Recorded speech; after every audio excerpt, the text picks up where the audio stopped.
Tea here, and I've got some alcohol in the freezer for later. Good times. And on that note, people, we are live. What is going on? Yes, we are live. It is the Series X podcast. What is up, chat? How are you guys doing on this Mother's Day? Shout out to all the mothers out there. I hope you guys, I hope you women had a very nice day. I know I did go out with my mom. We went out for seafood. I am incredibly full right now. But what is going on, chat? How are you guys doing? Of course, this is the show. This is the podcast that only talks about Xbox. That's right.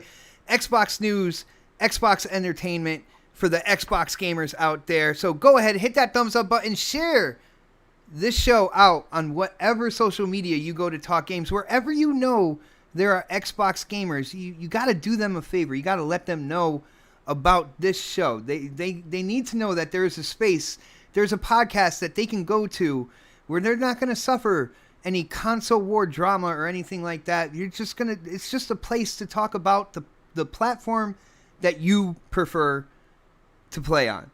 So with that note, I need to introduce my partner in crime, second in command. Of course, I respect this guy so much, and I cannot believe that we've actually got this show up and running together. Of course, it is the elusive gamer, aka Jamie Moran. What is going on, bro? Hey man, it's all good. We've had a very big week when it comes to like Xbox related news and a lot of interesting stuff to talk about. And it feels like it's been a long time since the last show, so excited. It really does. It really does. And I do want to give a shout out to my mom out there because when we went out, we went out for kind of like early dinner / lunch, and I had no idea if I was going to be back home in time for the show, but we are here, guys. I made it. I made it. Shout out to my mom as well. But yeah, there's been a lot of news and like a lot of breaking news as well. In terms of a certain Xbox exclusive and an X dev, and then all of a sudden, a reporter kind of lashing back. There's been a lot of drama, but also a lot of news. So there's a lot of stuff to dive into. I think we're gonna have to, Jamie, and I know this is gonna put a smile on your face. I think we're gonna have to talk about Mass Effect first, though, because the remastered, I guess you could say trilogy collection, or whatnot comes out this week, right, brother? Yeah, this coming Friday. It's been a long time coming because I found out about this in 2019 and I've been hinting about it, talking about it ever since. I've posted probably 40,000 clips on Twitter. It's good times. And the thing is, these collections, remasters, and this goes across all platforms. These remaster collections sell. The Batman Arkham collection made the charts in the UK, charted #1 in the UK. Same with BioShock. People love these games. We left a generation without new BioShock games. We got a collection. It sold well. We left a generation with one Batman game. We got a collection. It sold well. And we had one Mass Effect game during the Xbox One generation. And we did. We did. Yeah. It depends on what day of the week you ask me. But yeah, we got one, and now we have the collection. And this trilogy. People message me all the time. This is going to be their first experience into the Mass Effect trilogy and into the Mass Effect universe, and this is going to be a huge seller. It's probably going to be one of the best-selling games of the year. And I've been paying attention to like what the developers are doing in this game, and like a lot of people are used to remasters being just a simple up-res because that's what we've had a lot of the past generation. But this is more than that. The all three games have a photo mode now. The achievements are good now because originally, if you wanted to get all the achievements for the first Mass Effect game, you would have to play it about 6 or 7 times, which was annoying. Which was not a problem for Jamie Moran, by the way. Well, funny thing about that is I've played the first game 100% of it 10 times. I've made the exact same choices and did the same playthrough 10 times. What? So I haven't gotten most of the character-specific achievements because I like my squad. I always go around with Liara and Garrus, screw everyone else when I'm doing missions. That's just my squad. But it's a special release, man, because even like EA and BioWare, they released this website where you can have your own custom cover and wallpaper art. So like if you have a very specific set of characters you like to like either romance or have on your squad throughout missions, you can make a custom cover and print it out or have as your wallpaper. And you could also download the entire Mass Effect trilogy soundtrack for free right now on the Mass Effect website. It's a special release, and you have to think about it like this. A lot of games are getting pushed back. We on all platforms. It's going to happen, especially with everything going on right now. But this is a huge release. This is a massive release, and it comes next Friday or this coming Friday. And man, I'm happy for everyone jumping into it new, because like one of my friends, he's never played the Mass Effect trilogy before. This is his first experience playing the trilogy, and like I'm jealous because when I played it in 2007, I had the bugs, I had the Mako that controlled like a wet bar of soap on a slab of ice, and it's going to be the best experience for people because like again, the Mako back in the day was a meme. It was a meme for years, and then Mass Effect 2, we had some audio bugs. Those are being scratched out. Mass Effect 3 audio bugs. There was this bug. And a lot of people don't talk about this. There was a bug in Mass Effect 3 in 2012 that no one talks about, and it affected a lot of people. You'd be in a cutscene or dialogue cutscene talking to someone, and your shepherd would just turn his head to the side during the conversation. So if you were talking to the Yara would be talking to your ear. And it was just what? very... I can't hear you. Yeah, and it was just very off-putting. But Mass Effect 2 and 3, those already look good at Ultra on PC, so we're getting those settings basically. But with, a lot of... Yeah, no, something I was going to say, because you shared a picture with me now, are like the features, the resolution mode and kind of like the performance mode in terms of frame rates. Those are all official that you sent me? Yeah, that's official. It's big because if you on Xbox One, you're gonna have two modes: performance mode, quality mode. One being 1080p 30, 1080p 60. So I'm thinking that's probably like a dynamic resolution. But even then, on the base consoles, that's gonna look way better than the original games. Before I go over the rest of the details, this game has over 30,000 reworked textures. Wow. That's a lot. And the first game actually has textures now, which is fantastic. Because that first game in 2007, there was either no textures or they wouldn't load at all. So if you're on Xbox One X, you have two modes. 4K 30, which is awesome, and you're going to have 1440p 60 frames per second. That is also the same for the Xbox Series S, which those games are going to look phenomenal at those resolutions. And then on the Xbox Series X, you're going to have 4K 60, which is beautiful, and 1440p 120 frames per second. And a lot of people, why is this happening? Like, why is the other console not doing this? So Microsoft's been working with the 120 frames thing for a while. I think it was the dashboard or something like on the Xbox One X could run up to 120 frames per second. And Microsoft's been doing the whole backwards compatibility thing for 5+ years now. So a lot of these games we get now, they aren't native next generation, versions. We get an update. So it's basically a backwards compatible patch that's taken it from 60 all the way up to 120. Similar thing happened with Jedi Fallen Order, although that is getting a full-on next-gen upgrade this year. Things like Ghost Recon Breakpoint, there's no next-gen version. It got a BC patch. We're seeing that for a lot of games now. But people have been surprised on like the other side of the fence why it's not 120 there. It's just because Microsoft has the backwards compatibility, stuff in order. Experience, like they've worked on it a lot longer, and they're kind of like further ahead in that advancement, that technology.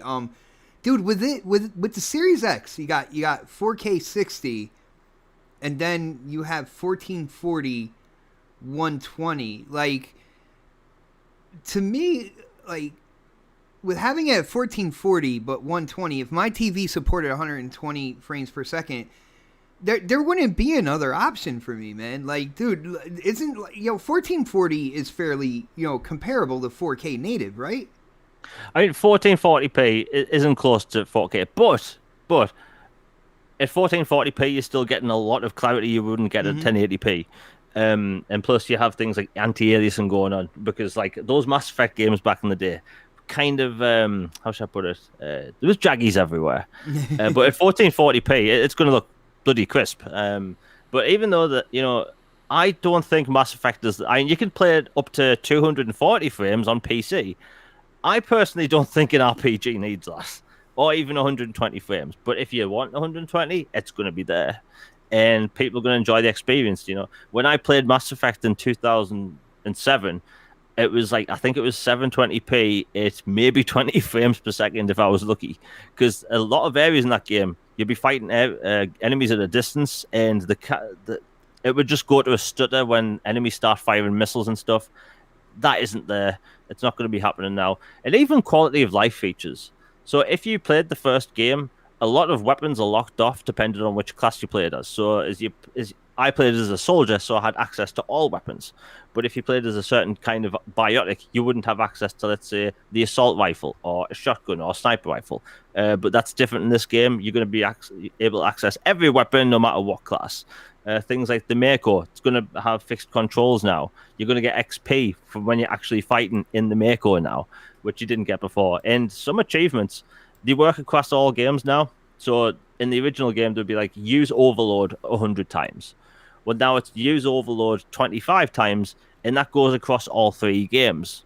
So you're basically going to get almost every single achievement across all these games in 1 or 2 playthroughs, which is a stark difference because you'd have to play all 3 games in a combination. It would be like 10 times or something.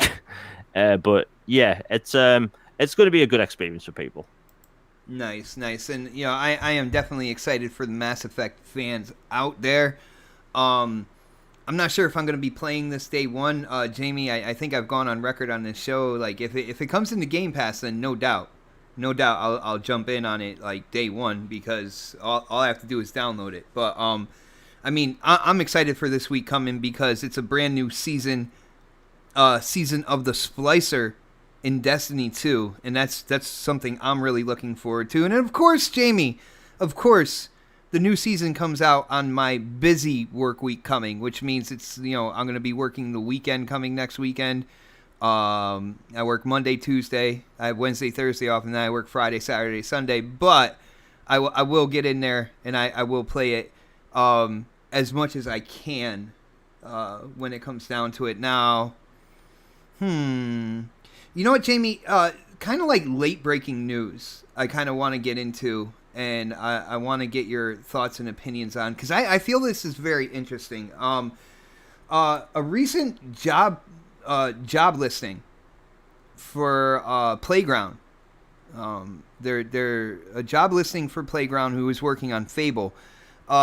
Seems to say that the new Fable is being made on Forza's Forza Tech engine. And I'm looking at the article right now, and it says, this engine has made beautiful car racing games in the past, but now has to be altered in order to support an open world RPG like Fable on the Series X and S. Let's see. This makes sense to a certain extent, of course, given that Fable is being made by Playground Games, the developer behind the Forza Horizon series, which obviously has familiarity working with that engine. This reporter says, I am, however, reminded of the cautionary tale that was EA trying to get a whole bunch of games to use DICE's Frostbite engine from Anthem to Mass Effect, which caused all sorts of development headaches and technical problems. And two EA games that weren't found to use it, Apex and Jedi Fallen Order. In other words, those were a success right there. And they were the ones that weren't using the Frostbite engine. Now, I gotta say, this is interesting to me. And I'm gonna put my opinions out there first, and then, Jamie, I'm gonna let you have the mic on this, right? So they're using Forza Tech. And we all know Forza Tech, it powers Forza Motorsport, and it powers Forza Horizon. Now, Forza Horizon is an open world racing game. Shout out to Ice Queen. You're getting your first COVID shot tomorrow. I heard the first one is pretty much a breeze, lady. I hear the second one is the one that has kind of like the more the more intense side effects. But you will be in my prayers, lady. I think everything's going to work out fine. But the Forza Tech engine, now, again, Forza Horizon is an open world racing game. I can understand people being cautious over this whole thing, and I need to shout out Ice Queen has become a member of the channel. Yo, shout out to you, Ice Queen. Thank you so much for the support. Definitely appreciate it. All right, so Forza Tech, open world racing, Forza Horizon. And I can understand people being like cautious on, this is going to be the engine that they build the new Fable game on. But I want to throw something out there, and this is something that I don't hear a lot of people do on podcasts or whatnot. I'm going to throw some positivity out there. Like, when it comes down to these developers and what engine they are going to use and whatnot, do you not think they have tested out certain things to make sure that the engine that they are using can indeed create the vision that they have for the game that they are developing? I mean, it's a no-brainer. Like, nobody just says, hey, I'm just going to grab this engine, I'm going to make this. Now, EA, I think EA is a different case, because EA, the higher-ups, they used to rule EA, kind of like with an iron fist. They used to tell the developers, this is what you're doing, or you are not a developer. You know what I'm saying? Where I don't think that would be the case over here at Playground. In terms of using the Forza Tech engine, I believe they must have tested stuff out to make sure. RG Viper, the easiest way to become a member is right below the visuals that you see for the podcast. There is a little tab that says join. All you have to do is click that, and you will become a member, and you will be given a bunch of emojis that you can use in the chat.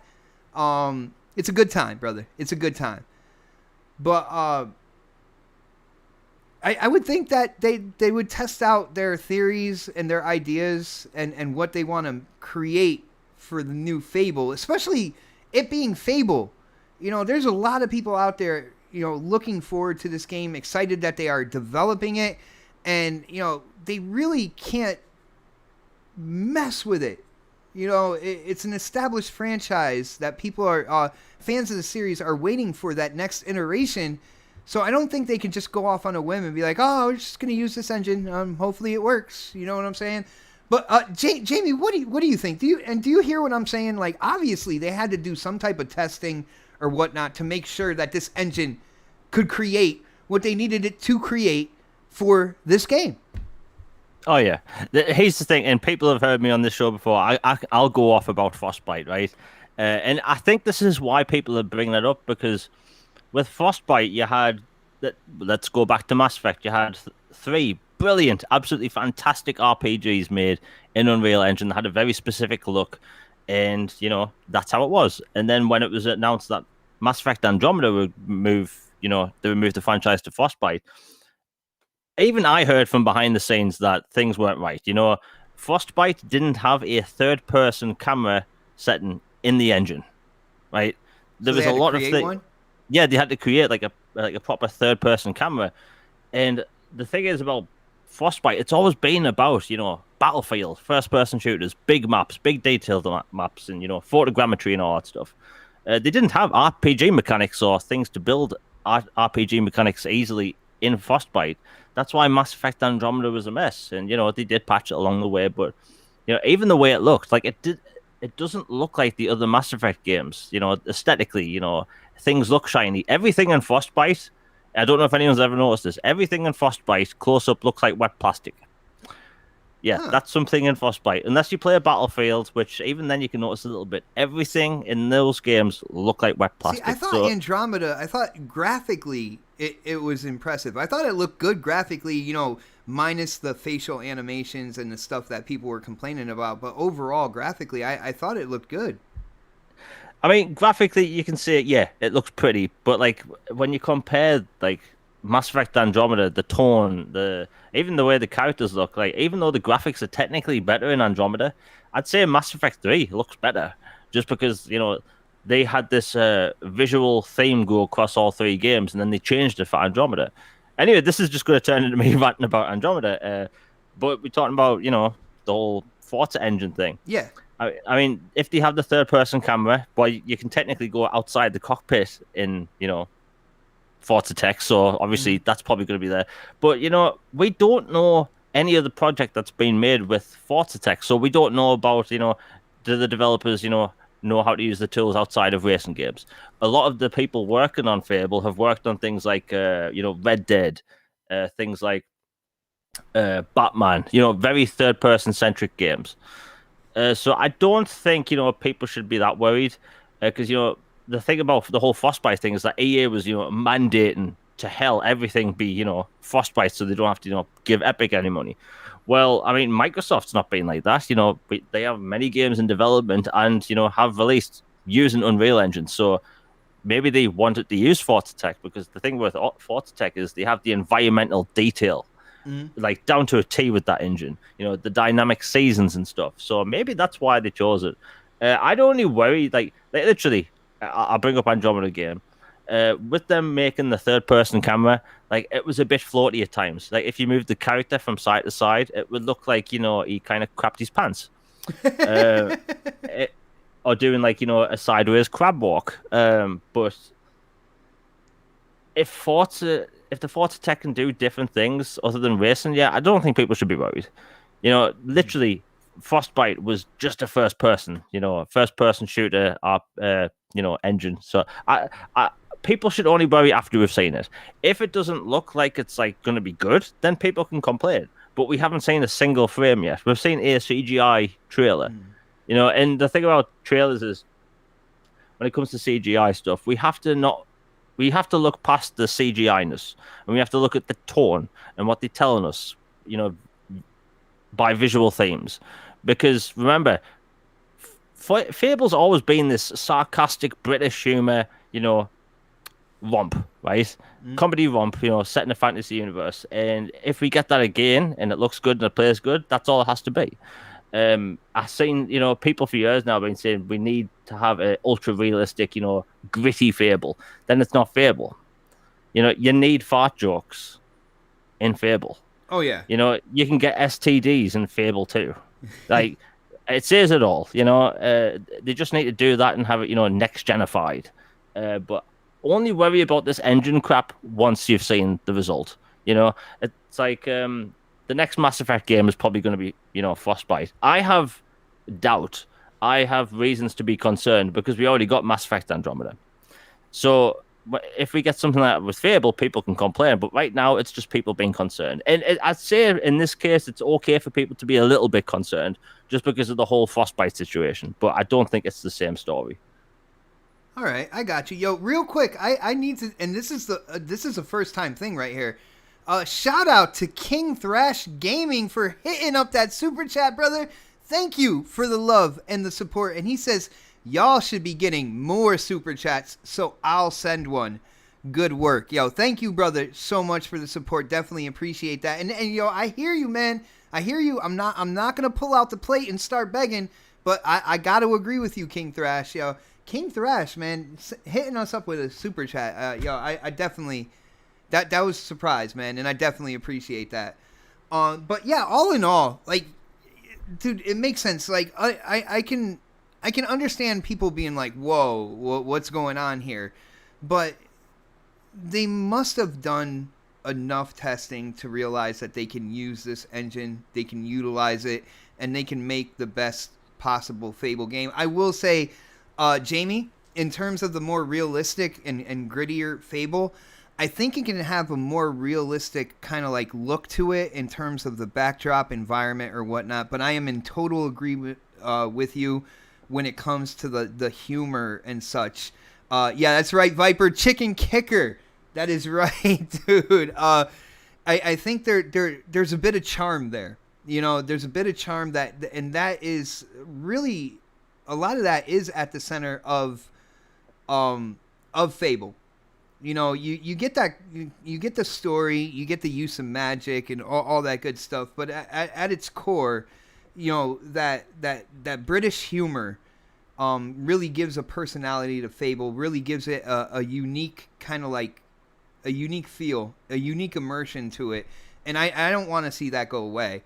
Now, Jamie, with this posting, it seems like they are very, very early development. Do you have any predictions on when do you think we will see this? We will be able to get our hands on a new Fable? Late 2022. Really? Yeah. Like the thing is, we see these, job vacancies and stuff, and we think, oh, that's going to be years away. I mean, look, in some cases that has been the case, but in some cases it hasn't. You know, I remember job listings coming up for Fallout 4 literally a month before it was announced, and it came out 6 months later.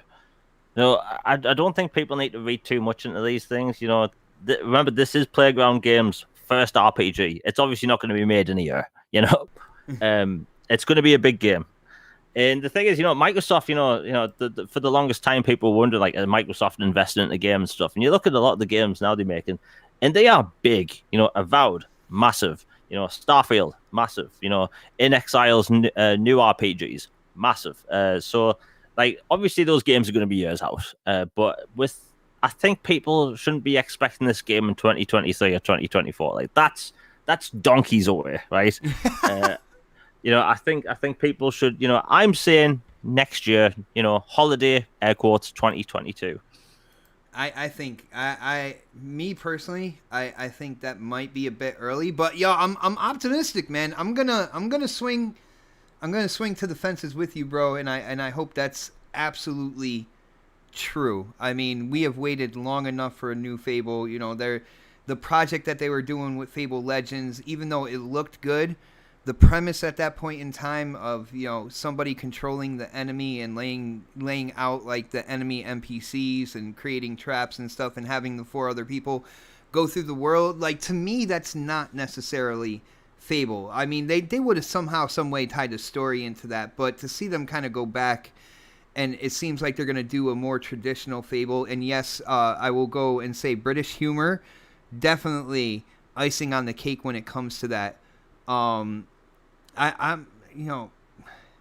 my mind is telling me 2023, but my heart is saying I hope Jamie is right on that. But, all right. Anyway, let's move on to another first-party game. And, of course, you guys know this. Shout out to the chat. You guys are absolutely amazing right now. And if you talk about my skill in Gears, taking on the Gears story, yes, I got skills in Gears when it comes to the Gears story. Multiplayer, nah, I'm not really about that. But multiplayer in Halo, that's a different story. All right, so let's just put that out there. But with speaking about Halo, this past week, a former Halo Infinite developer was talking about the game, I believe, over in China. A Chinese video, okay, sharing a Chinese video sharing website called Bilibili.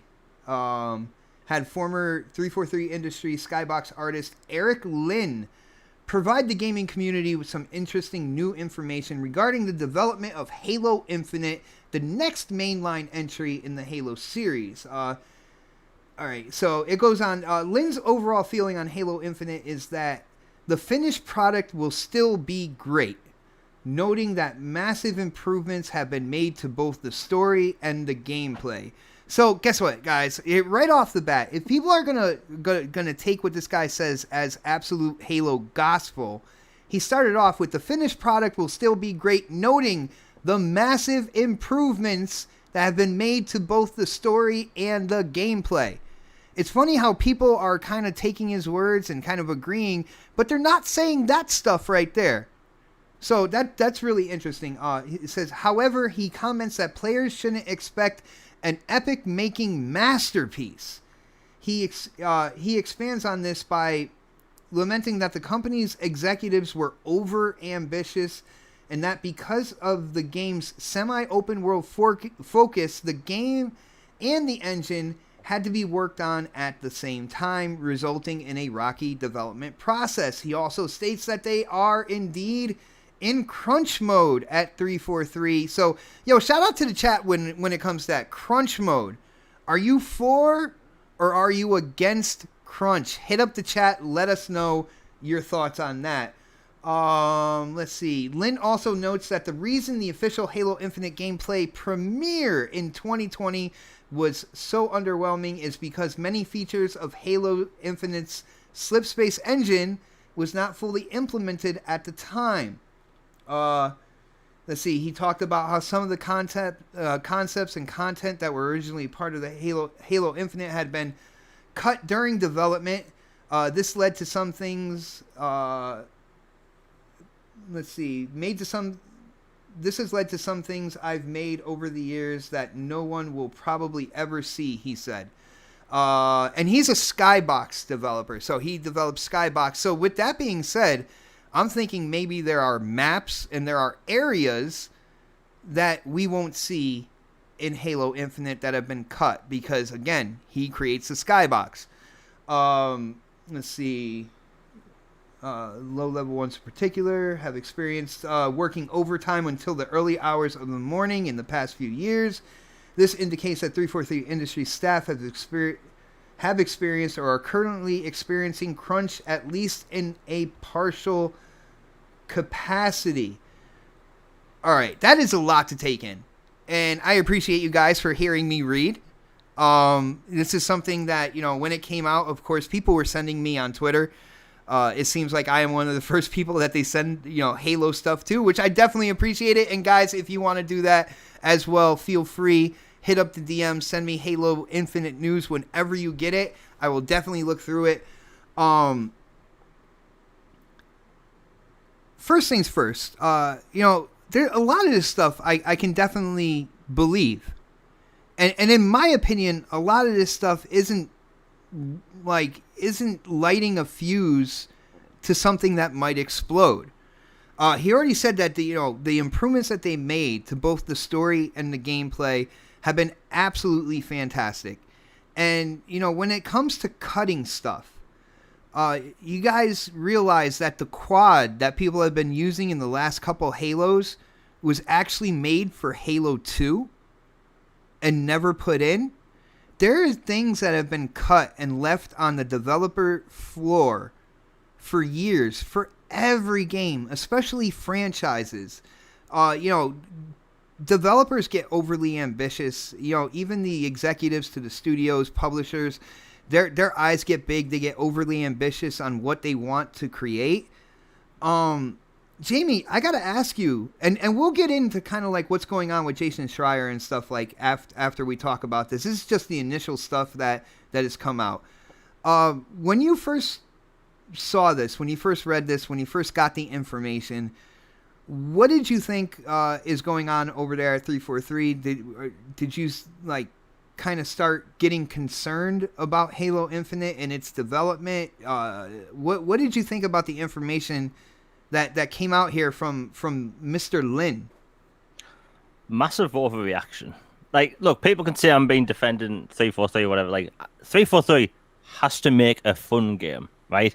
I've seen a lot of memes this week. Halo needs to save the universe and stuff to be a good game because Halo's been put on this pedestal so high that the thing about Halo is right now, and you can see it online. Why Halo Infinite sucks. Blah blah blah blah blah. Bad Halo news gets clicks. It's always been that way. Always.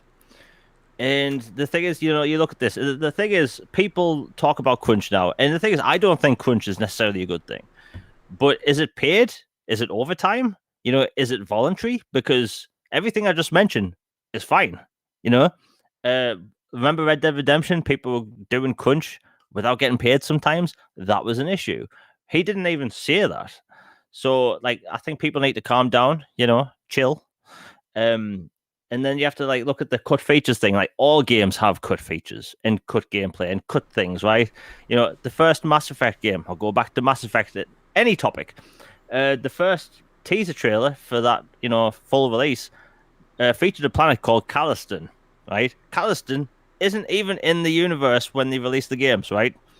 So like that planet wasn't there. Cut planets all the time.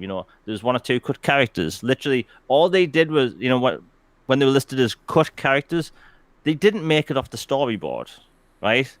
People think cut content means something that's made halfway and they just don't do anything with it.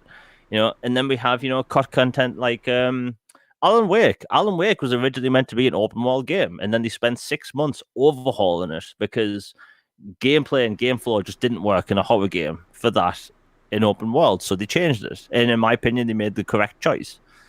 So you look at this and thinking, well, what did they cut? Did they cut some wireframe models that they didn't really do? Did they cut some, characters they think about doing? All these games, like Destiny, also has cut content. Remember the first trailers for Destiny features characters, spoken characters, that you don't see throughout the rest of the games. And story elements in areas. It happens. It happens all the time. It's just, when people bring it up. Remember when Halo 2 was first shown at E3? We didn't get that level in the main game. Like, we got nothing like it. But guess what? Halo 2 came out. People bloody loved it. It's going to be the case with every game. So, I think people can calm down about that. The funny thing about the whole cut content thing is that when Mass Effect Legendary Edition was announced, people were messaging me all the time saying, hey, are they going to put the cut content in? And it's like, people expected, new characters, new dialogue, new planets. It's like, stop unrealistic expectations. Right? Stop it. Stop it. People do that all the time with things, And when he said, is it going to be this masterpiece game? Do any developers know if their game's going to be a masterpiece before they, release it? No, they don't. Point. That is a good point. And the thing is, if they say, hey, this game that I've been making for X amount of years, I'm going to release it. It's going to be a masterpiece. It's going to sell 7 million copies, and it's going to win X amount of game awards. No, nobody knows that. I don't get this notion. And if they do say that, aren't they up themselves? If I make a game and tell you, hey, it's the best game ever made, go out, buy it, play it, give it awards, right? I can't do that. So him saying, is it going to be a masterpiece? Can he say it's a masterpiece? Can the creators of Red Dead Redemption, a game I consider a masterpiece, could they have said before they released it was a masterpiece? No. Guess what? That had cut content too. It's just one of those things. Halo pops up in the news and everyone runs wild, It's going to happen. It happens all the time. And just because Jason Schreier runs with it, just because, he's probably using gaming to get, push his career into politics, I don't know. That's just the impression I got from him. Yeah. I think it's a situation where people just need to calm down. And I understand people are concerned about Halo. It got a delay for a year, right? People weren't happy with the visuals. People saw that and said, you know what? That doesn't look next gen. But the screenshots we've seen since then look bloody good. People just need to stop zooming in 10,000% in digital images that are compressed on Twitter. Games don't look good, right? Zoomed in. Guess what? One of the best looking games of all time, Red Dead Redemption, 4K on Xbox One X. Zoom in 10,000%, it looks like a bag of crap. It looks like you're playing Lemons, right? That's just how it is. People need to stop zooming in on pictures. It just makes it's weird. And the thing is about the whole Craig thing from last year, as someone that makes GIFs, I work with individual frames when I'm making GIFs. People had to literally go frame by frame to get that Craig meme. So people were scrutinizing that gameplay so much. A 20-minute gameplay segment, they went through it frame by frame to find that. Jamie, with that, going frame by frame and stuff like that. See, the thing is, Halo is such a monumental franchise in the gaming industry. Like when you hear Halo, they've put Halo up there, kind of like on the Mount Rushmore of games with Mario, with Zelda, and whatnot. So when it comes to that, there are definitely two extreme factions that will do exactly what you said right there. There is a faction that is completely against Xbox that wants to find anything it can to create a kind of like some negative momentum going for that franchise and try to kill that franchise. because it is successful on a platform that they do not like. But then again, on the flip side of that coin, you have like Halo extremists. Like the Halo community can be incredibly toxic. It is a community that I am a part of, but there's a lot of stuff that goes on in that community I cannot sign off for. And even within that community, they fight each other. So you got 343, which the old school Halo community does not like as a developer. They're like, everything is Bungie, Halo 1, 2, 3. And then you have the other side who, they're either newer to Halo or they like the direction that 343 was going, at least with the story in Halo 4 and, of course, with Halo 5's multiplayer, right? So you have different factions that will go in and they will go, basically frame by frame and pick out anything. The anti-343 people will go in and try to pick out anything to be like, yo, what is that? That is ugly. That is not Halo. No, I do not like it. And then you have kind of like the hashtag Xbox not my console type people who are going to go in and they're going to try to do anything to downplay a huge franchise on the platform that they do not want to see be successful. And I think with those two factions coming like out there doing what they're doing, that's when you get kind of like that's when you get that frame, that's when you get that meme, and that's when you get that reaction, bro. You mentioned the whole Halo community thing, and we've talked about this before, but it needs to be brought up again. Like, Halo is a lot like Star Wars, as in it changes over time, people's opinions change over time, and there's a loud but vocal minority of people in that fan base that just goes over the top, hates anything new and all that stuff. Do you know the other day I posted on Twitter just a random Halo Infinite GIF, and I posted, I hope they bring back Breakout, because I loved Breakout in Halo 5, right? And the first reply I got, literally within seconds, was a reply saying no. Right? And I get this every single time I have an opinion about Halo that isn't the same as the hive mind that go on Twitter to, the Halo Twitter accounts that say things that they pretend to be like the voice of Halo, even though I've been playing Halo since day one. I've been playing Halo since day one on Combat Evolved on the original Xbox. Isn't my say? I've bought every Halo game, every single Halo release, even the ones on mobile. Don't I have as much say on Halo and what it should be, what it could be, what I want in Halo? Bloody hell yeah, I do, right? And the thing is, guess what? I loved Halo Reach. I loved Halo 4 story. I loved Halo 5's multiplayer. I loved Warzone Firefight. And guess what? I loved Halo 2 and 3. I loved ODST. I will never play Combat Evolved for the rest of my life, because after playing the library on Legendary last time, I'm done. I'm done with that game. Screw it. It can jump in a pit. I don't care about that first game anymore. But I've been playing there since day one. Now, I have never mentioned, or at least I haven't really recently, on Twitter or on YouTube, I prefer Master Chief's outfit, or I should say suit from 4. It looks more practical. Why would a Space Marine wear bright green armor in the battlefield? Shouldn't he have armor missing on one finger so he can actually reach the trigger? Yes. Like, practicality. We've talked about this before. I like practicality of things. I like Captain America's suit from Winter Soldier because it's practical, right? Not because it's all spangly with stripes and stuff, right? So when it comes to Halo, like, when they changed the outfit or the suit, like, I didn't go and whine online, oh, they changed the suit, it's not what I wanted, it's not what I need. I just looked at the gameplay. I looked at the evolution of what they're doing to it. Because when I see a new Halo game, I don't go, oh, I want the same thing again. I want to see what they're adding. I saw the grappling hook. I thought of the gameplay possibilities. Got me excited. Even though I don't like the new armor as much as the Halo 4 armor. But I'm not going to cry online about it. I'm not going to cry online about Sprint, because guess what? First-person shooters have evolved. They evolved from Doom and Quake back in the olden days and Wolfenstein. Then they evolved into, Perfect Dark and GoldenEye.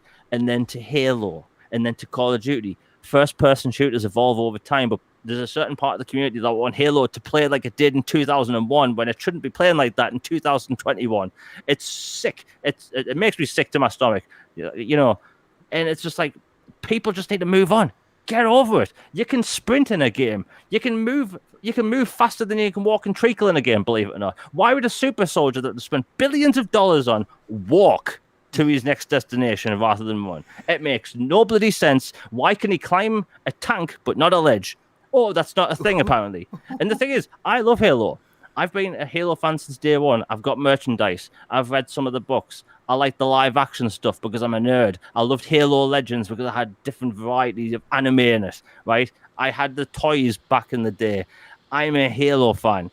And the thing is, no matter what's shown about Halo, people bloody argue and complain. People complain that it looked too cartoony. They changed it. People complain that it looked too realistic and not like Halo, so they changed it. Now people are complaining again. No matter what, people will fucking complain. And it does my bloody head in because no matter what it is, no matter what's shown, people will complain. Be it zooming in 10,000% on a digital compressed photo on Twitter or complaining about an art style. Let the developers make what they bloody want and get on with it. Guess what? Deus Ex changed. I got on with it, and it turns out I bloody like it. Star Wars, the prequels got hate for years.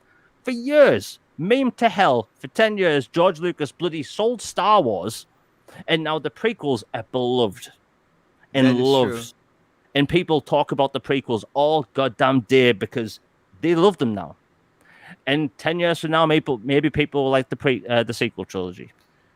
Well, when it comes to Halo, let's be real. Again, there's always a bunch of the criticism or whatnot. You know, ever since after Halo 3, because even Halo Reach got flack. Halo 3 ODST got flack. Got criticism and whatnot.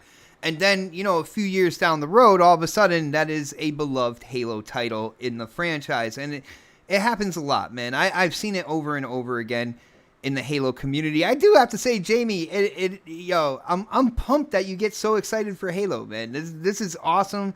It's good to hear that energy from you. I want to shout out my brother Percolator, hitting up that super chat, brother. Thank you so much for the support. And this is something that me and him go back and forth, or we went back and forth on Xbox Live doing the ING words. He was like donating, listing, talking for hello Xbox people. Yo, shout out to you, Perk. Thank you so much for the super chat. RG Viper X hitting up that super chat. Dude, do not go crazy today. You hear me? He says, damn, Jamie is worked up. Calm down and drink a Guinness. Brother, is dark your thing? You like a Guinness? Yeah, I'm a cider dude. But here's the thing, right? I sound worked up because, like, I talk all the time online about Mass Effect. I'm very vocal about Mass Effect. But and I love Halo as much as Mass Effect. I just never talk about Halo because every single time I talk about it, I just get people whining and complaining about my opinions. That's all I do on Twitter. I post gaming news and my opinions. I don't state them as facts. I state them as opinions, and people take them as a defense.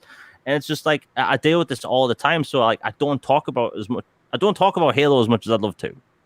Okay. Just because I want people to shut up, and let me like things, right? You know.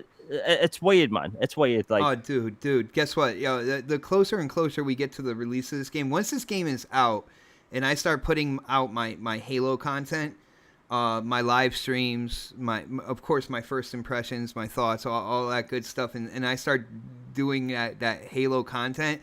You are close to me on Twitter. Again, you are my partner in crime on this show. You will see some Halo hate. Trust me, you definitely will.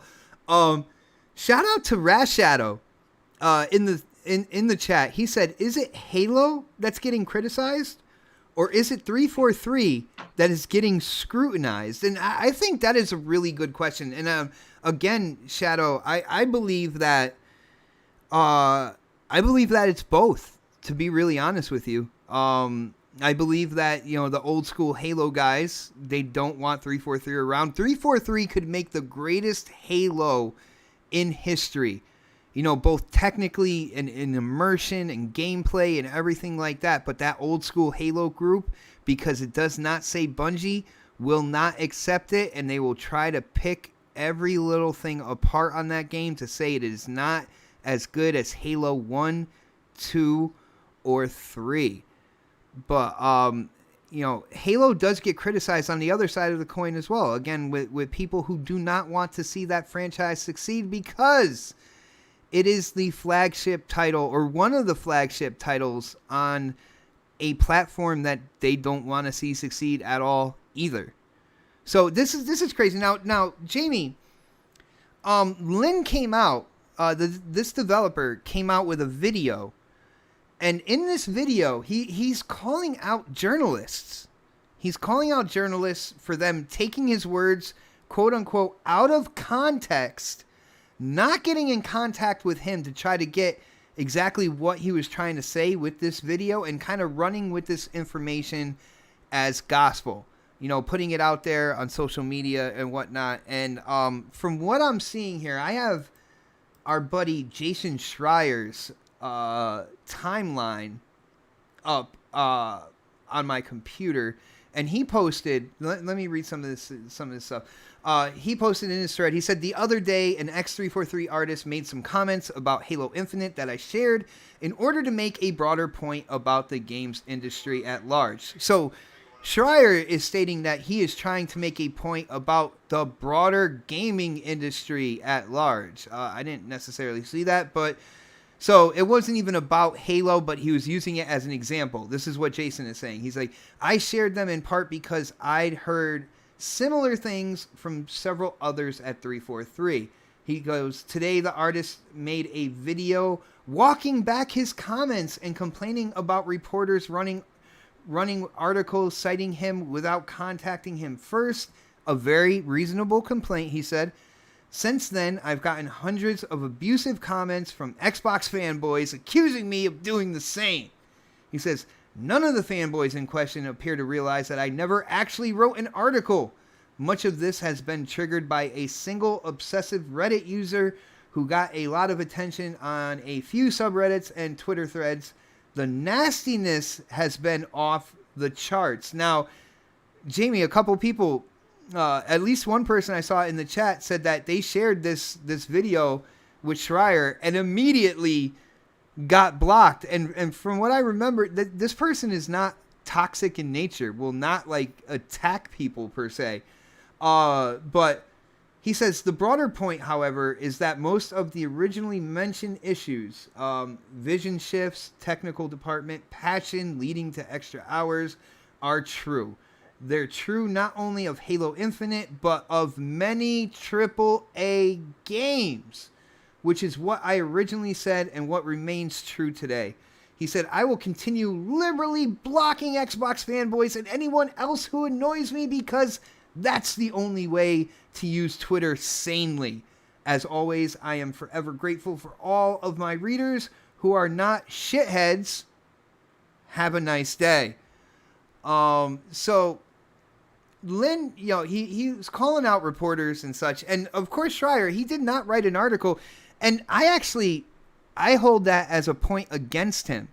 Because if he was so confident that this was true, and if he's really trying to paint a broader picture and say that, this happens to the big AAA games across platforms and stuff like that, why didn't he write an article on this? And why did he only tweet out something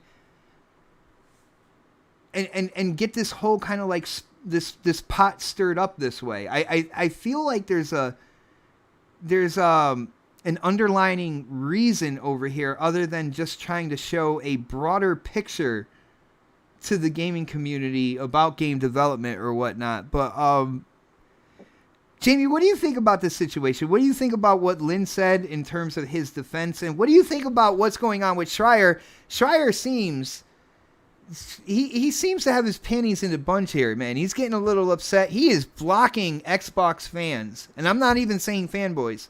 Xbox fans left and right. Anybody who shares that video with him where Lynn is kind of calling out reporters and stuff, he is just outright blocking them. What do you think? What do you think about this situation, bro? He blocked me in 2012 before I knew what a Kotaku even was, right? So I've not had any interaction with the guy. So I can't really speak about him personally. But his interactions with people, I literally saw people tag him with literally that video, and he was just blocking people left and right. That isn't people complaining. Like, people are just trying to correct them. Like, the thing about these, like, journalists, I'm doing air quotes, like, they're doing this stuff for a lot of attention. Like, if he was so, confident about what he heard, and the crunch and all that stuff, wouldn't he have wrote a little article at his little, like, blog place? Wouldn't he have done that? No, because it's BS, right? Dude, if you Like, believe it's true, you're gonna. If you're Yeah. a reporter, you have the responsibility. You have the responsibility. If you're reporting in a field, which he is, it's gaming, game development, gaming community. That's his field. If he knows something is true, why aren't you putting the news out there properly? And it seems like you are feeding trolls right now. Yeah, and like I was saying before, like, bad Halo news gets clicks. Like, go anyone, like, after this show, just search on YouTube, just like look for a video titled something like "Why I'm looking forward towards Halo Infinite," and then title it "Why I'm worried about Halo Infinite." The worried ones have a lot more views. They do. People like hearing this stuff. Does Halo Infinite suck? We can see those videos coming from a mile away. And like this stuff, like the dude said he tried to get in contact with these places that wrote articles to like correct them, and like nobody was having it. It's because like they'd either have to redact it and then they look like fools, or they just ignore it, let it be out in the wild, and get clicks, and that's what's happened. And it's a shame because like the state of gaming journalism now is just bad. Like, there are some places that are good. I like Game and Bolt's occasional articles. I like Windows Central stuff. IGN lately, they've had some good stuff. Game Informer, I like their stuff. But like a lot of the time, it's all clickbait, and there's like, remember IGN back when backwards compatibility was like being heavily advertised on the Xbox One. Red Dead Redemption was temporarily available for backwards compatibility.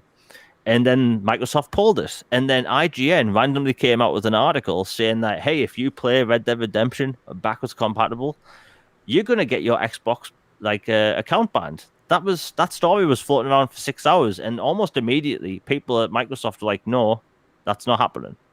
But they wouldn't admit to it. And it's just, it's more constant BS. Like, they need negative news gets likes, gets views, gets traffic, gets shares. Because if something's negative, people's going to be like, hey, I'm going to tell so-and-so that I know about this, that is also interested in this topic. Something like, hey, Halo Infinite's going to be awesome, and this is why I'm looking forward to it. That's not going to get shared as much. That's not going to get the same traffic. No. Would never get the same amount of traffic.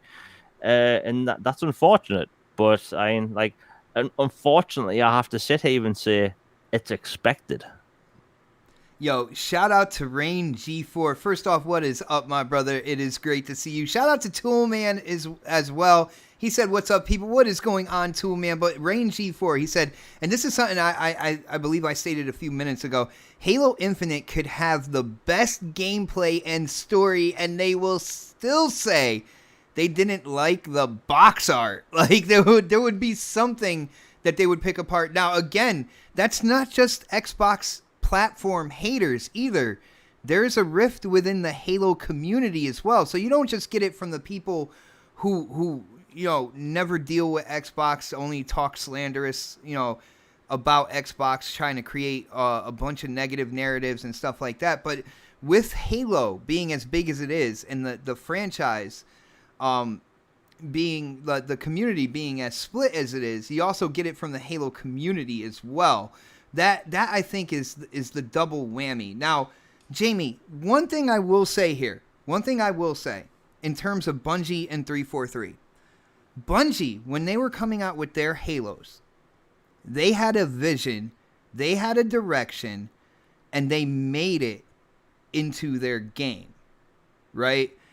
What I see from 343, I see a lot of like fan service from them. Like, oh, this is what we're doing, doesn't this look great? And if everybody's like, no, they're like, oh, okay, we'll switch it up. And how about this? This looks good, and stuff like that, where I don't see them with the confidence that I feel like they should have. They have made quality Halo games. Halo 4, in my opinion, is quite possibly the best story. definitely had the most emotion in the story. I really got into the story of Halo 4. I remember my son didn't beat it, so me and him went in, and I was like, "Yeah, we got to beat it." So we went in co-op, and no lie, the ending started bringing tears to his eyes.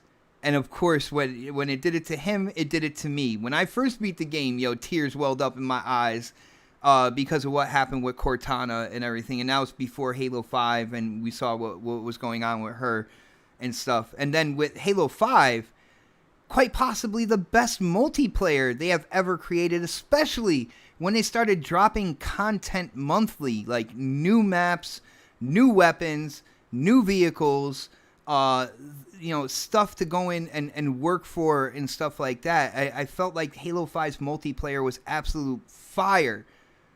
But 343, they get the negatives magnified on them all the time, and people don't realize like they are a half game on each side for making the perfect Halo game, and hopefully it happens this time. But do you see what I'm saying, Jamie? Like, Bungie was always confident. They're like, yeah, we're gonna create this. This is what we're gonna make. No, we're gonna do dual wielding. You guys are gonna love it, and like. From 343, I see a little more of, hey, this is what we're doing. Oh, you don't like that? Okay, well, no, we're going to bring it back. We're going to do this instead. What do you think? Like, I need more confidence from them. I need them to show that direction and then go in that direction and not kind of look back and second guess, because within this Halo community, you are not going to please everybody, man. You just got to move forward and do what you got to do. They are hugely talented, and I think they can, man. What do you think?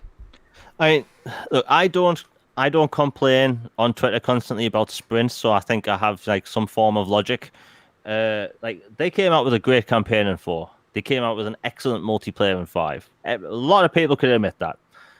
And 343 gets blamed for the downfall of Halo, or it not being like the biggest big game anymore. It started with Reach, though. Yeah, it started before that.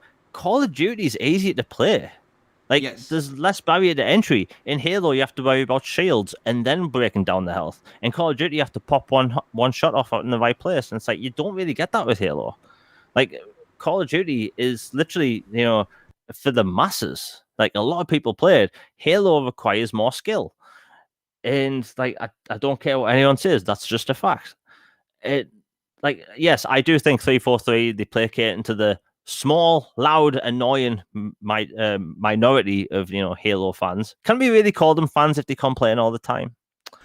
With the Halo community, yeah. I mean, they still pick up the game. They still play it for hundreds and thousands of hours, even though they're complaining to anybody that would listen. The entire time they're playing the game for those thousands of hours. So yeah, unfortunately, it's a twisted community, bro.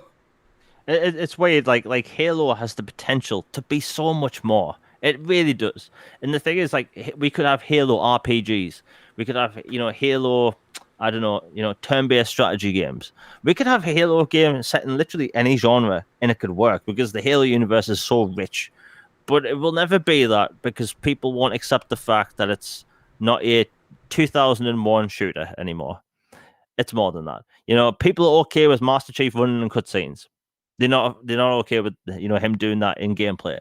People are okay with the story expanding in the books. They aren't okay with doing that in the games. Halo has to be Halo 3, or it's not Halo to these people. And that's a problem. Because 343, and I've said this many times, and I usually get someone that gets triggered by it. 343 has to make the Halo Infinite they want to make. Otherwise, what's the point? Are they just making a game to placate to the loud people? Because if that's the case, they're going to miss out all the millions of people that are actually going to support the game. Not these loud few people on Twitter with just talk about Halo all the time and bashing it. And here's the thing: it's okay for someone not to like Sprint, but guess what? Games evolve over time. Mario evolved over time. Can you imagine if Mario was still just a 2D platformer and it didn't move to 3D? You would never have gotten Mario Odyssey. Zelda would never have become Breath of the Wild. It works with all franchises. God of War would not be what it is today if it hadn't evolved. Same with every game, and it's like people just need to get past it. Because guess what? When a game throws a new element at me, I learn how to use it. I incorporate it into my gameplay. Look at Deus Ex: Mankind Divided. Do you know in the first game you couldn't climb ledges, right? You couldn't climb ledges, and sprint was limited to like 2 seconds. They put in a climb button, and it made the game 100 times easier to play because you could actually get to places quicker rather than having to find a ladder or find a box to move so you could do that jump hop thing. Like, should I really be playing as a super soldier that has to do that jump crouch thing? No, I shouldn't. No. That's just wrong. It's weird. Like, Jamie, I gotta say, you are low key savage, bro. Like I listen to what you're saying. Like I listen to what you say word for word. And when you put in those little shots, like people are okay with Master Chief running in cutscenes, but they're not okay with him running in the game. Or when you said like it's okay for Master Chief to climb a tank, but he can't climb a ledge. You are low key savage, man. You just put those shots in there, and they just come off so smooth that I'm not sure if everybody heard it, but damn, bro, I heard it. Savage, bro.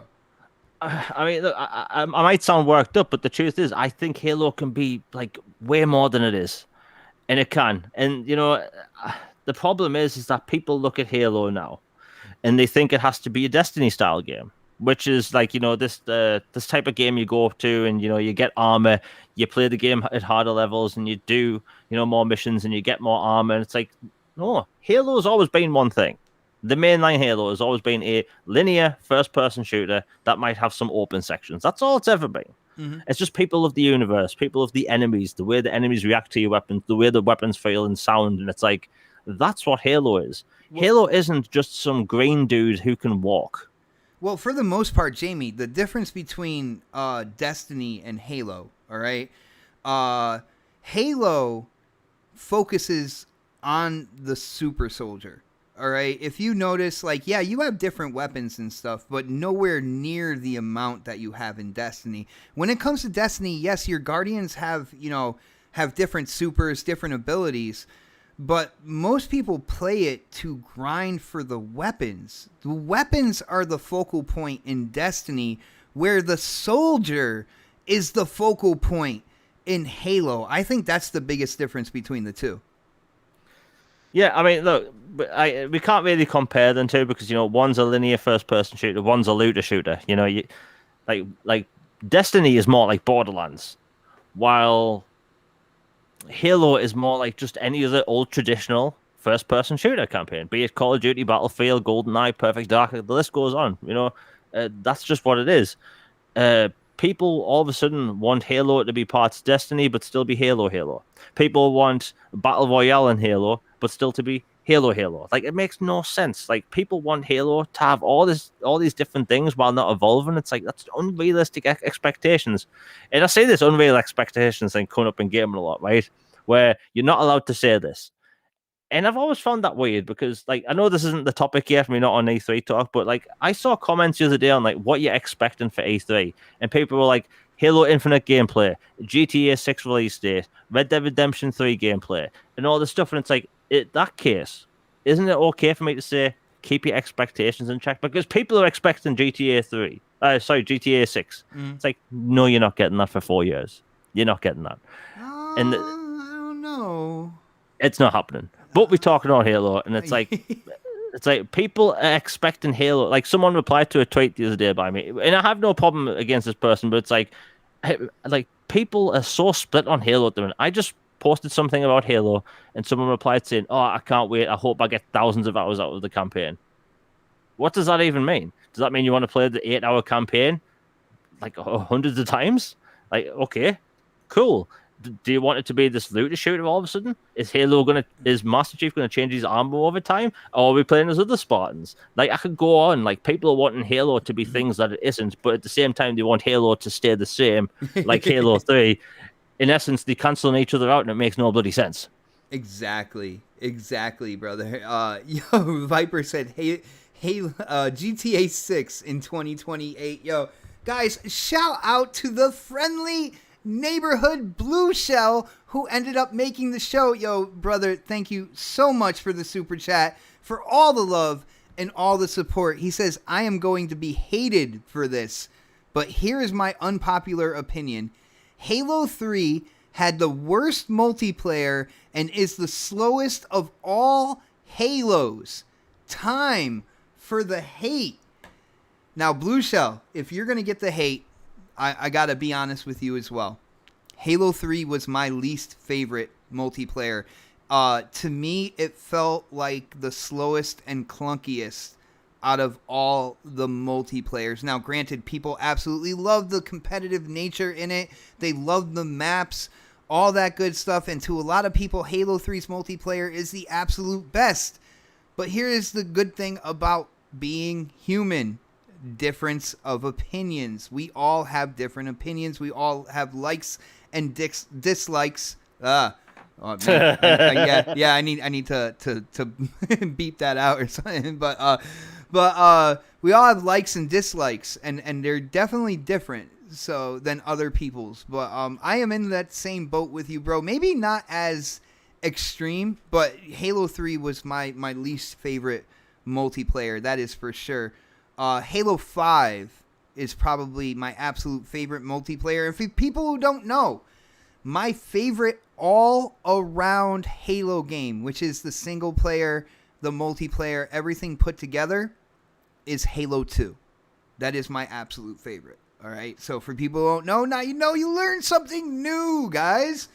But Jamie, we got to get in. You wanted to talk about Game Pass. There was something you wanted to talk about when it came to Game Pass. I am gonna give the mic to you because there is part of this that I have no clue where you're going. You said you are not telling me. You are waiting for us to go live, all that good stuff. So I'm going to give the mic to you, man. You are the number one main host now. What do you want to talk about when it comes to Game Pass? Okay, I'm probably going to get some hate for this one. Uh-oh. So, look, I see the topic come up a lot lately, like, by people that don't like Game Pass or don't have it or use it. So, I don't have Amazon Prime, right? I don't feel the need that I should buy Amazon Prime because I don't really buy things off Amazon that often. The catalog of videos, like movies and TV on that, nothing really interests me that I haven't got on other services or on Blu-ray. So I don't subscribe to Amazon Prime. I've never once in real life told anyone not to subscribe to Amazon Prime. I've never once said online, outside of talking about right now, I do not subscribe to Amazon Prime. I just don't. So I don't feel the need to talk about it. Why would I? And guess what? Next year, I probably won't even mention for the next year that I'm not subscribed to Amazon Prime. I don't feel the need to. So that's the same with people with Disney Plus, Netflix, Spotify Premium, YouTube Premium. The list goes on. But when it comes to Game Pass, Xbox Game Pass, people are so vocal to tell people that they aren't subscribed. Why? For attention. And they look stupid if you think about it. Because why are you telling people this? Are you being all preachy? Like, don't vegans get a bad rap for having to tell people that they don't eat meat? Aren't you doing that with Game Pass? Like, because that's what it sounds like. That's what it looks like.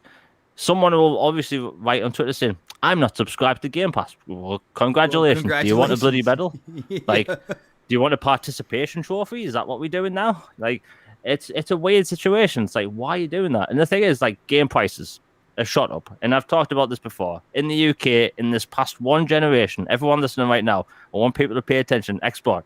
Pay attention to what I'm about to say. In the UK, game prices in the past 8 years have gone up 25 to 30 pound. What? Yeah, nobody talks about this, right? And it's why when I always sound hated when it comes to like game prices. Like, the average game would cost, let's say, 36 to 37 pounds on the 360 generation. As soon as the next generation started, games went to 49 pounds, right? And then over the course of the generation, games went up to 52, 53, 55, 56. Oh, they're playing games here. 57. Then Microsoft and Sony announced these new consoles. And then 2K came out and announced that games are going to be $70. So, people, get ready for what I'm about to say. Returnal, right? We don't talk about Sony stuff, but I'm using Returnal as a $70 game. In the UK, Returnal costs the equivalent of $98. What? Yeah. Yeah, $69.99. That's $98. 98. So guys, people across the pond, if they want to play Returnal, if they want to buy the game, it's 90. It is comparable to $98 US. No way. There's no way I'm doing it. So that's when Game Pass comes into it, and I see this come up a lot. People talking about, well, that's why Game Pass is good, because I know people that were interested in a Returnal because it was a sci-fi game, but they didn't know it was a roguelike. But some people don't know what a roguelike is.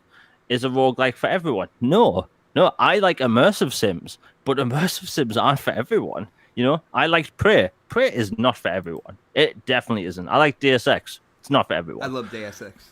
Yeah, Deus Ex is bloody lovely, but it's like $98. Really think about that.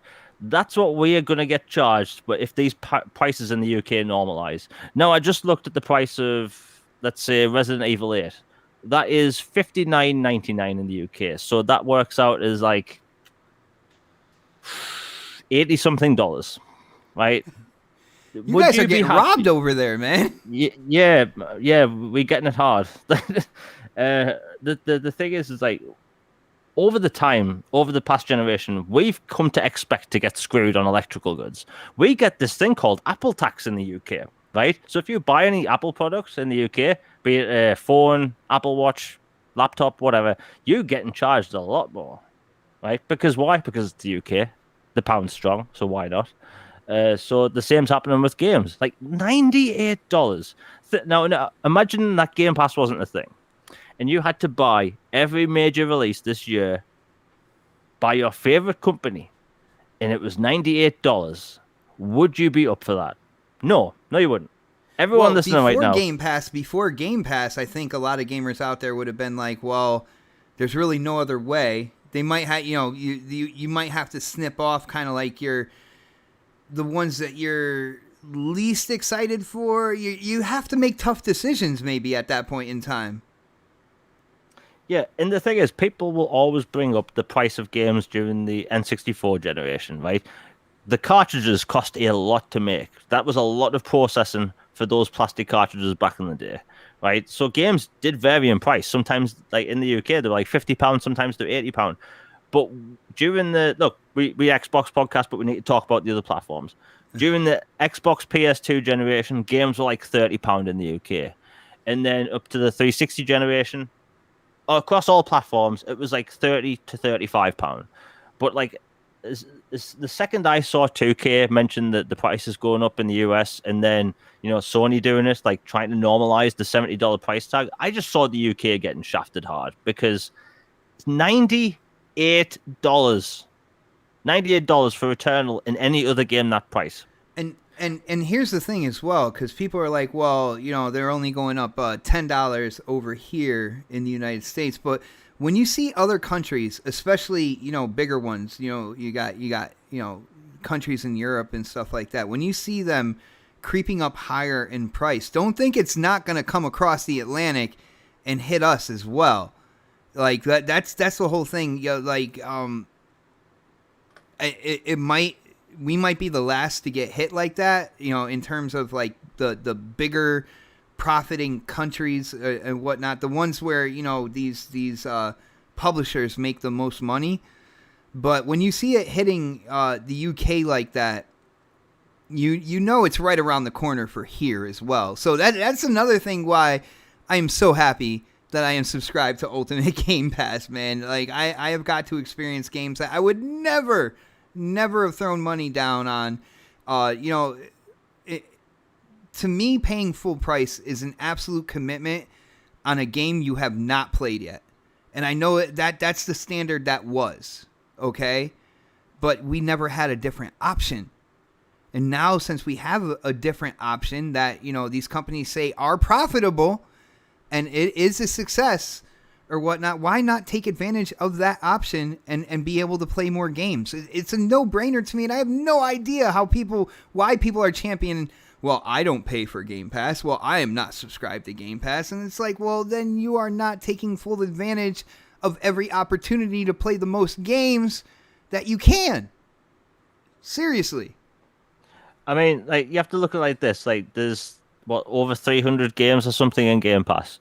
Now you have to say it out loud, literally, to like really think about it. Like $98 for a game, or $70 or whatever it is in the US for a year or whatever of Game Pass Ultimate or Game Pass, right? You have access to all these games.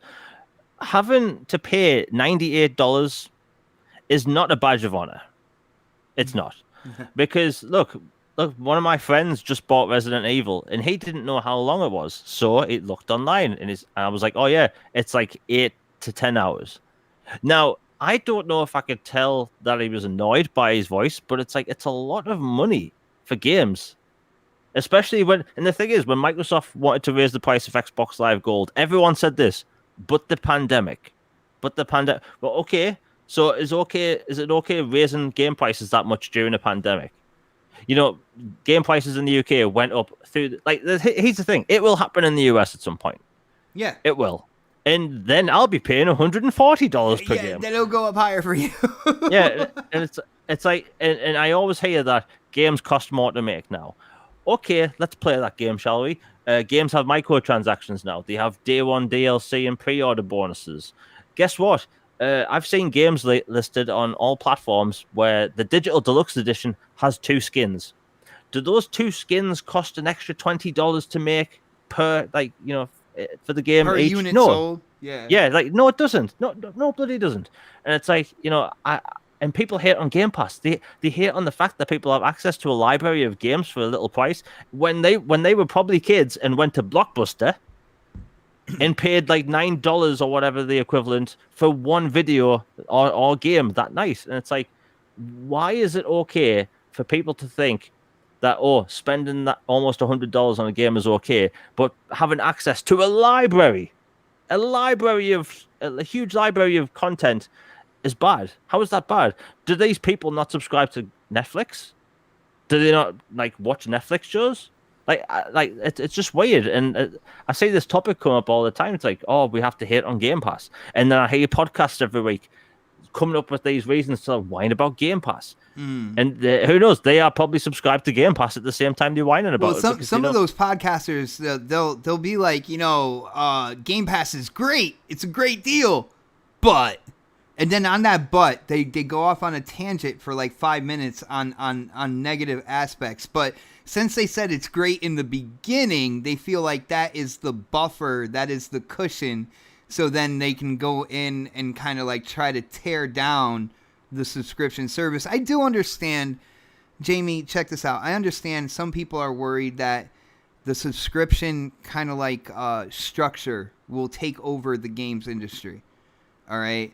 And eventually that'll be the only way that we get games and stuff. In other words, no more physical and stuff like that. But one thing I do have to say is, even though we'll look at the music industry because it is entertainment, and the music industry got ravaged by digital content at a certain point in time. At one point in time, King of the Hill, they were selling CDs, and that was the mantra. That was like what determined success for an artist. If their albums went platinum and stuff like that. You hardly hear about albums going platinum and such anymore, but you do hear about downloads. But that doesn't mean that they stopped making the CDs either. You know what I'm saying? They still have all different types of media to listen to your music. It's just that more people prefer the digital aspect, and streaming through Spotify and whatnot. But that didn't tear away the CDs. CDs are still being pressed and made, and if you want to get a CD of your favorite artist, you can. And I kind of feel like the game industry is going that way. You look at the movie industry; it's doing the same freaking thing, man. Yeah, I look at it like this: the game industry is changing, but people don't want to admit that it is. The music industry changed because music was being pirated left and right via Napster. So iTunes came out and said, "Look, we're going to charge 99 cents per song and $12 or whatever per album." And the entire music industry laughed in Steve Jobs' face. And what happened? It works. Literally, the charts went off the iTunes chart.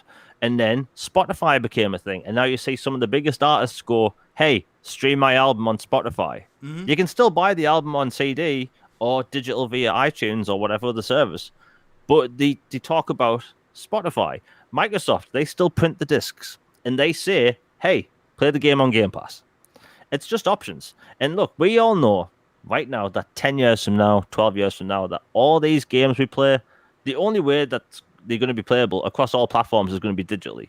Discs aren't going to be here forever as much as I like them, right? I have a pile of discs. I talk about backwards compatibility all the time. But in the future, all of our games, our AAA games, are going to be streamed and probably played from a mobile phone to our TV.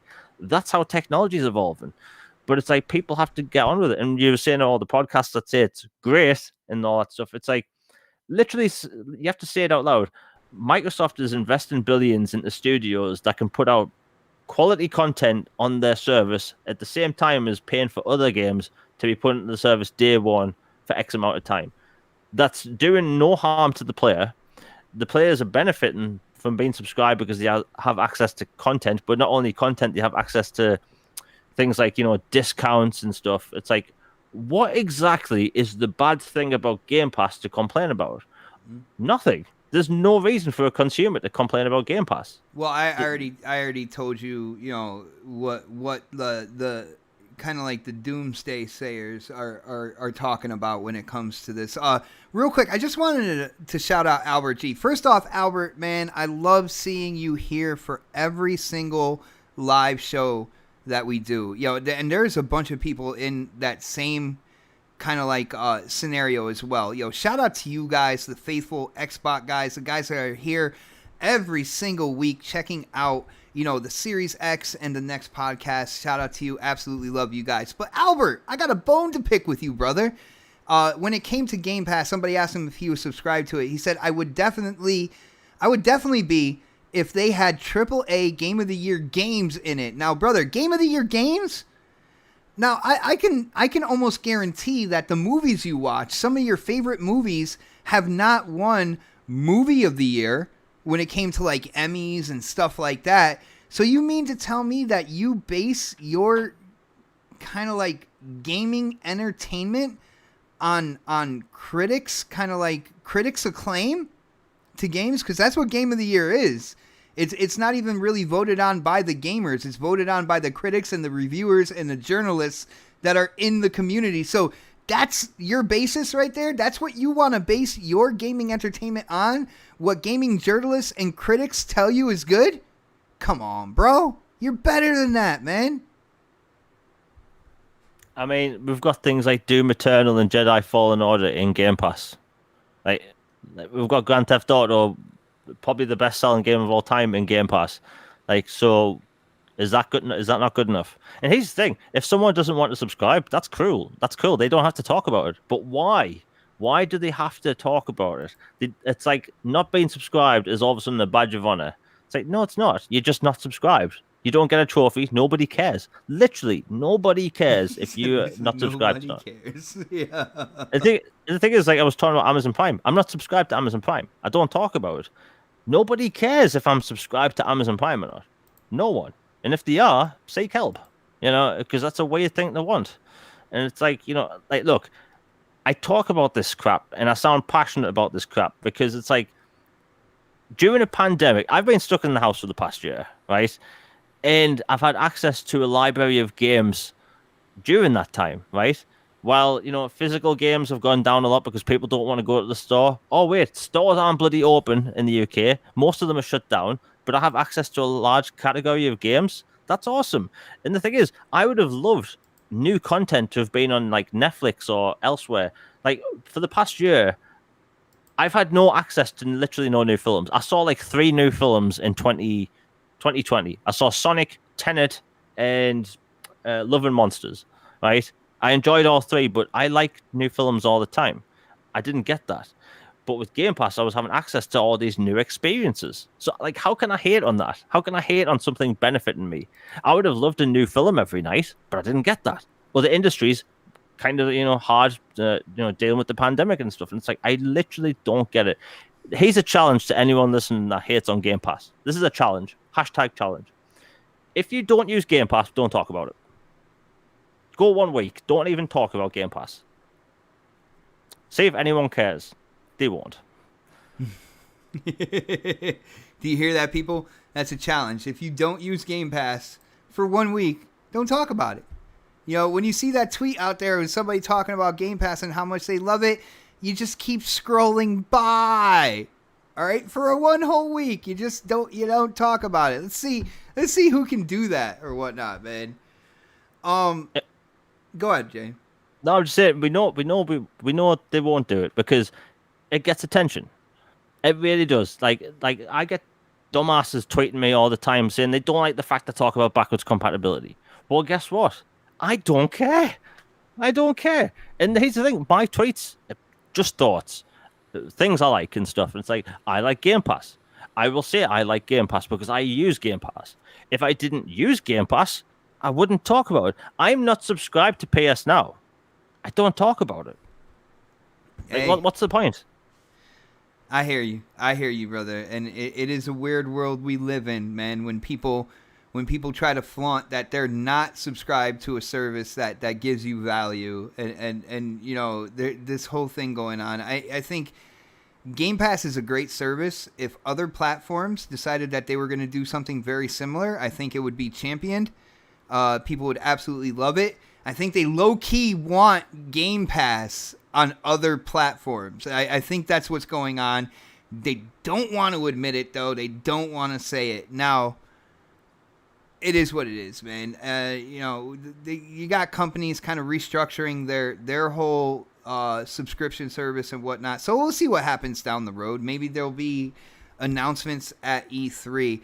Now, Jamie, I know I put E3 thoughts into the title, but brother, we really do have to wind it down. We have to try to keep this show to an hour and a half. We're a little bit over right now. So if you don't mind, and I'm asking you in front of everybody live, the next show that we do, can we start off with our E3 thoughts? This way I'll have myself more structured on what I actually think we're going to see from Xbox, and I think we can have an even more kind of like healthy kind of like discussion on that topic for the next show that we do.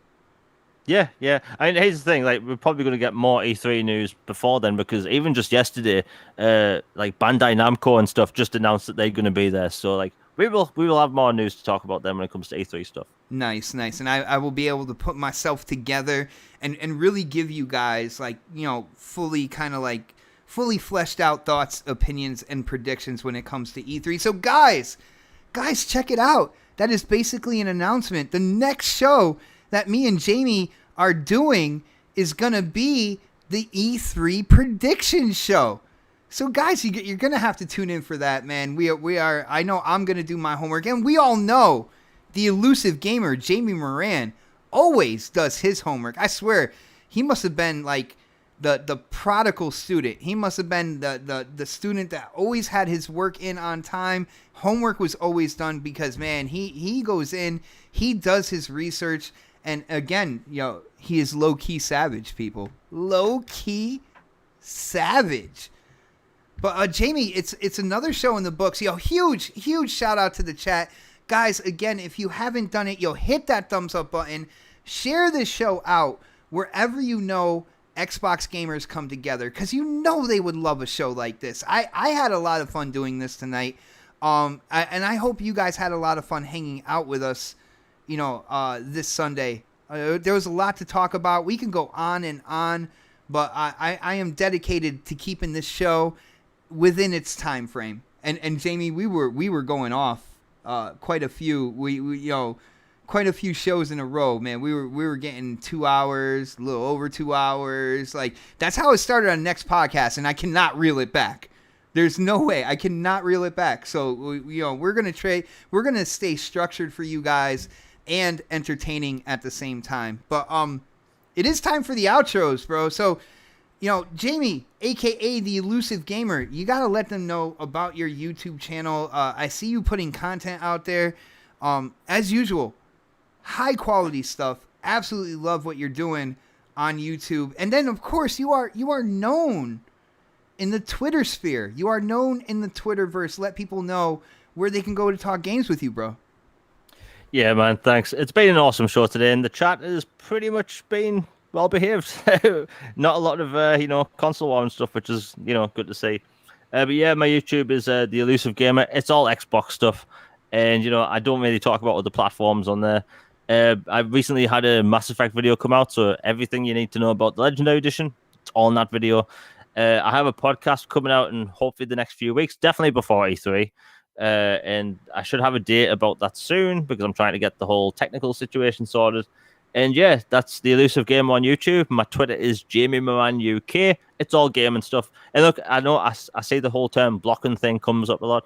I block people if they annoy me, right? And if someone wants to be unblocked, just mention it. Just don't annoy me. Like my time is precious. My time is my time. And yeah, the thing is, I'm always willing to talk to someone with like an opposing opinion. That doesn't mean we have to argue, but that doesn't mean you have to name call me at the same time, Yeah, nice, bro. I cannot wait.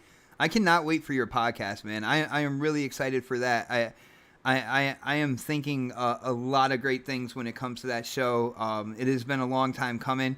Jamie, I think you will be an absolute incredible host when it comes to a podcast. And, if you ever need a special guest, maybe there's a guy within this show that might be able to help at some point in time and come in and hang out with you on your channel, brother. That would be awesome. Open invite, dude. Oh, you guys heard it here, yo. We got it. We got it on tape. We got it on YouTube. It is official. But again, thank you guys so much for hanging out with us. This is the Series X podcast. This is the podcast where we talk about all things Xbox. No console war drama in the chat or on the show. You guys did an incredible job today. You were engaged in the topics. You didn't go full like console war anything tonight. It was absolutely a blast to do this show. I just want to see the show and this channel grow. So guys, definitely share this out. Let people know this is the place to be every other Sunday. Of course, 6 p.m. Eastern. You guys got to work out time zones on your own. I think everybody does know Eastern, and they kind of judge from there.